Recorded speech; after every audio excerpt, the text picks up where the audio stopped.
মুক্তি চাই আবুল সরকার মুক্তি চাই আবুল সরকার ভালো লোক মুক্তি চাই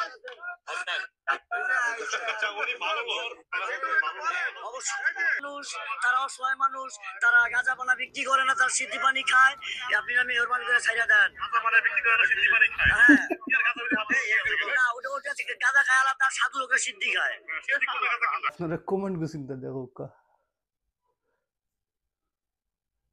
কতটুকু ক্লিয়ার দেখতে পারা কমেন্ট নাই নি, মানে কমেন্ট আমি ফইরা শুনাইলে আপনারা তো অনেকে কইবা ভাই আপনি দেখা যায় বানায় কমেন্ট করেন বুঝছেন না বিষয়গুলা।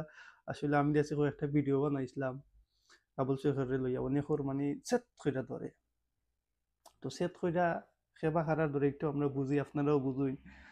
সম্মানিত ভিউয়ার্স, আপনারা নিকট চাইরা গেলাম, আপনারা অবশ্যই কমেন্ট সেকশনে জানাইবা। আর ভাই একটু নিজের রিমান্ডে জাগাও, একটু আমরা কত গুণা পাপ করতে করতে বরি লাইছি, হিসাব ছাড়া গুণা আমরা। আর তো দেখা যায় ও মানশাল্লাহ লইয়া, মানে আমি এটা মাত্রমও চাই না এমন ধরনের কথা কইছে, আমি কোনো সময় ইভেন পাবলিক করছি না, চাইলে ভিডিও ক্লিপও তুলে ধরতে পারতাম, আমার অত বাদ লাগছে এখানে আমি চাই না। আমি নিজে একবার শুনছি, শুনার পরে আমার এখন অনেক মানে কষ্ট লাগে, আর চাই মনে চাই এগুলো পাইলে টাস করে দুই টুকরা হয়ে গেলাম দেখো লাইফ পরে দেশে তাও জেল ফাঁসি দিলাম হাসি মুখে মানে বরণ করে নিলাম না।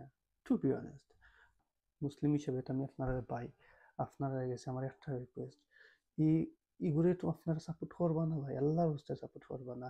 এর একটা শাস্তি হোক ওইলে মানে অন্যান্য মানুষের কিন্তু খান খারাতে হবো, এটা ফাউল হকলেরও খান খারাতে হবো, এটা দরকার আছে। এটা প্রকাশ্যে এমন একটা শাস্তি দেওয়া হোক যাতে বাংলার জমিনও আর কোনোদিন কেউ এমন সাহস করতে পারেন না। আপনি একমত থাকলে অবশ্যই কমেন্ট সেকশনে জানাইবা। নিজের ইমান রে জাগাইয়া তুলুক। আল্লাহ হাফিজ।